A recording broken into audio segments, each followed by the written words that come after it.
Hello again and welcome back to Affirmation Art Journaling. Today is number 22. I create for inner peace, growth, and self-discovery. I create for inner peace, growth, and self-discovery. And that is definitely one of the main reasons why I am attracted to abstract art. Because there's a lot of looking inner growth, and it really reflects the soul. So if you are liking this content and have been enjoying this 30-day or 22 days leading up to 30-day series, please hit that like button and subscribe. And wow, look at all those colors that I'm showing you. Those are the collage papers that I have selected for today. And as you can see, all of the colors, I've been just so excited to get these 3 colors going on a page. They are extremely rich together. We have quinacridone magenta, the teal, the turquoise blue from Liquitex. Teal is much lighter. This is much darker and richer. And of course, it goes well with yellow ochre. I've also included quinacridone nickel azo gold, which is the priciest paint I have ever, next to quinacridones. And the unbleached titanium. Instead of using black, I added the raw umber, which is that very dark, chocolatey brown color, and I absolutely love that. So I'm just activating the page with the affirmation itself in pencil, like I like to do. Sometimes I use charcoal again, sometimes I use China marker, trying to push myself, but I don't know about you. I can only think of so many things at one time, multitasking, of course, without ruining the flow of and getting into that overthinking. So as I'm building, and as we are building our mark making and our knowledge and all of this stuff with art making, it just has to process and come slowly. At least that's what I believe. So I'm just loving this richness. And I've also been wanting to start with darks and end up lighter. This page goes from dark to mid-tones. That's as far as light as it goes. But I'm liking what I do with the middle part, so stay to the end. And again, don't forget to like and hit subscribe. And leave a comment, especially if I have a couple of prompts for you and I'm interested in your responses. So this teal, I keep calling it teal. It isn't teal, it's turquoise. This turquoise mixed with the magenta is, wow. If you don't like purple, this is a purple or a violet that is really, really incredible. It can get so dark, and then see what's happening with all that muddiness in the middle, in that middle part. Very earthy, and I'm really starting to let go and just let the ugly, I don't consider this ugly, I consider it very rich. Colors happen, and if you don't like it, you can sort of warm it up a bit with the nickel azo gold, as I do. You can lift with the brayer, you can collage over top of it. It doesn't really matter, but it's the only way we're going to get to learn and grow, especially for inner growth, is to make art. Wow, that's what I had in my mind. So that was the first intention of this piece. And it probably inspired me to use this color palette for this page today. I was digging through all the papers last night, trying to find some new stuff. Just stuff that I have. I said, well, I've got to use, I want to use some different colors, try new things. And that one, of course, again, the piece there on the left with the bright, beautiful pink, which is made with the quinacridone. Maybe mixed, no, I don't think it's mixed with anything. The only thing to make it lighter, it looks like I just added a little white to it. Now, quinacridone, what was it? Magenta, and this raw umber, look at this dark, chocolate, rich, incredible color. And it just needed a curve. I just couldn't do another rectangle in the bottom corner. I thought, I just want to make the eye come and roll down to the left and then go up somehow. And I think I'm using, as I scraped the wet paint away with the brush, because there was a lighter color underneath and the darker color on top, which, as you can see when I rolled it in, it practically dries right away when you use your brayer. And if you use the Catalyst scraping tool, it's amazing.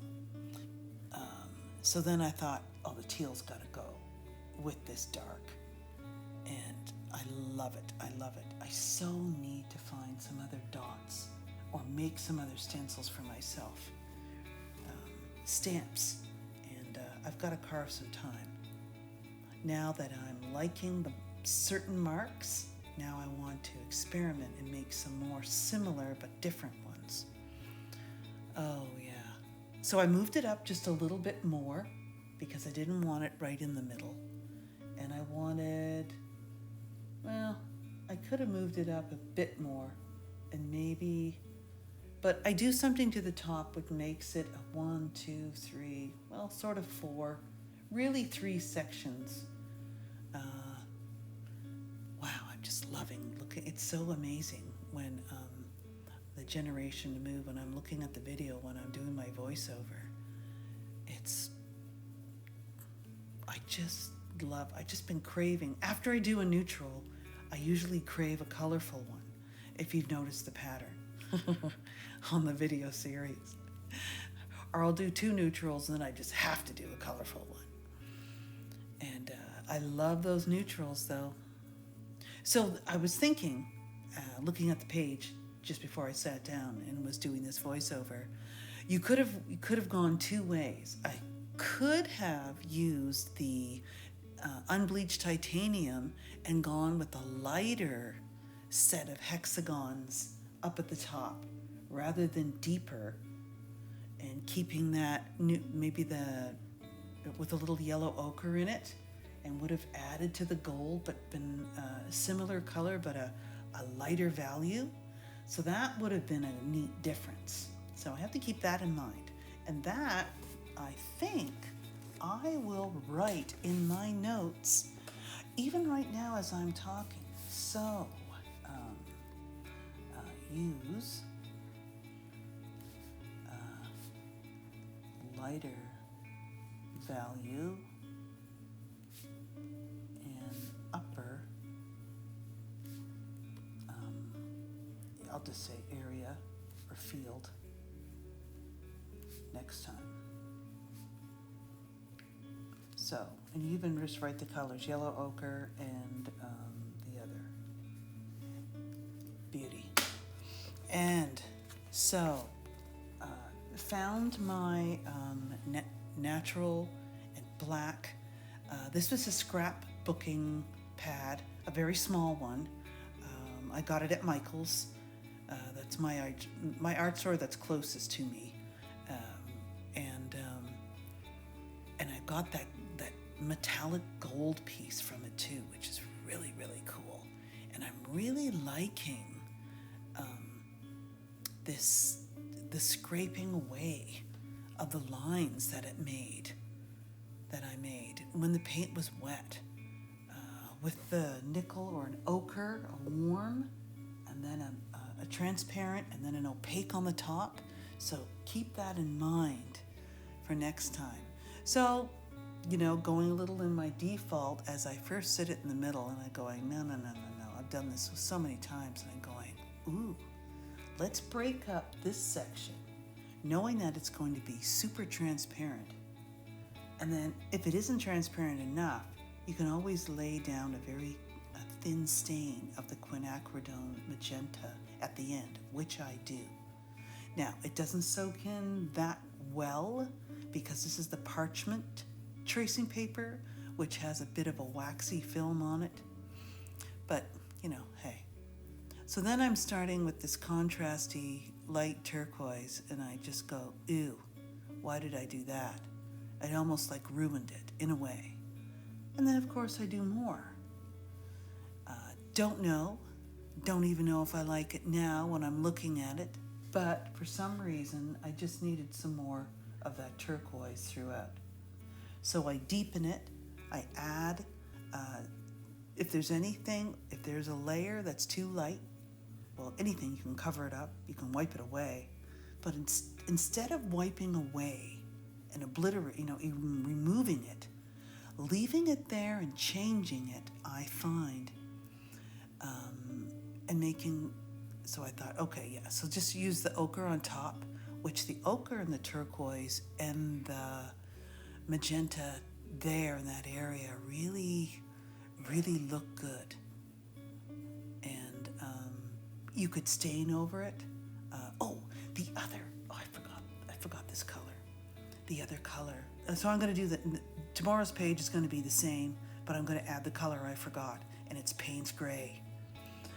Payne's Gray as the dark blue with these colors is going to be so dreamy. So I can't wait. So it'll be mostly blue. And I wanted to do something up at the top, and that's not working.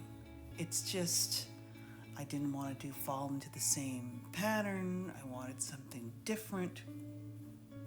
So since I was using the turquoise, I go, okay, but let's use a slightly darker or mid-tone value. And so I'm not bad. You see, it's too much the same as what's already there, and that's why it's not popping out. So you need a difference. And believe me, I can't express this enough. When you're, call it, lost in your art at the beginning as a beginner, you just don't know these. You don't know these things. It's not that you don't know. You don't notice them. The awareness changes. Of course, I've been studying this stuff for quite a long time now. But it's a slow process. It's been a slow process where some other people have, 3-4 years. They're selling like hotcakes and everything. But I changed what I was doing. I went from representational to abstract. And I don't know. Everybody's different, I guess. So I put those at the top. Still don't know if I like them. But I put a few more layers to push them back. Darkening them with another stain could push them back too, where now you would have these lines at the top which stop the eye from going off the top of the page. And then now we're adding some other things which are now bringing your eye away from that area, using a little more orange, less magenta. And now we've got the pink Posca marker. Just had to do that. And now the eye's coming down. And in the future, I don't know if I would have used, you have to try it. Next time, do something else. But only by doing it, only by the act of doing it, can you learn. You can plan all you want, but it's never going to go exactly that way. It could, if you're I won't say, but, then what's the point? There's no fun. Anyway, these are just my thoughts and my opinions. Let me know if you agree or disagree, because we can agree to disagree or agree. Oh, there we go. There's another, what am I calling these lately? All sorts of things. Oh, a planetary body, an anomaly, whatever. It's it's just part of a circle on the side. That's all it is. There's no meaning to it at all. So that alone is now diagonally across from the turquoise down the bottom that I didn't like. But now that there's 3 parts or so, the turquoise around the page, it's balancing out a little bit better. I don't know, I saw this peachy thing sitting on the side, and I knew it was the deli paper and it would be super transparent or translucent. So I'm really liking that it does disappear a lot. And then if it doesn't disappear, so I just put a little bit on there, perfect. So it's not as light as the square above it, and it's somewhere in between. In betwixt and in between. So this is so I'm just warming it up, putting more of that nickel azo, and then sort of overdid it, but I'm lifting it. It's not coming off because it's absorbing right into that paper because I didn't put enough of a layer of the clear on it. So, wow, what a beautifully rich page.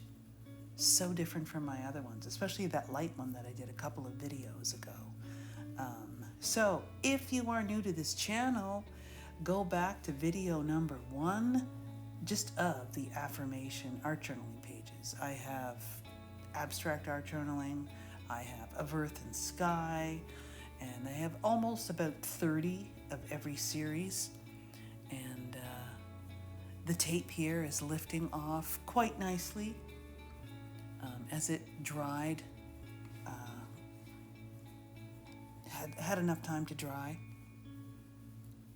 And so I notice, just aside, in the Facebook group, there's a lot more people sharing. So this is great. Our group is becoming way more active than it has been in the past. Keep that coming. And I just love perusing through and seeing everybody's pages. Just keep going. And I chose to use orange here because I just love the play of pink and orange together. And I didn't want to go any more with clashy colors in this, just subtle, because there's just a little bit in there. And of course, I have to have my dots, right? There we go. I think I'm done. Oh, so cool. And I always love going from the bottom dark to light. And there it is. So I hope you enjoyed affirmation number 22. Don't forget to like and subscribe and join the Facebook group. Check out my Instagram, and I will see you in the next video.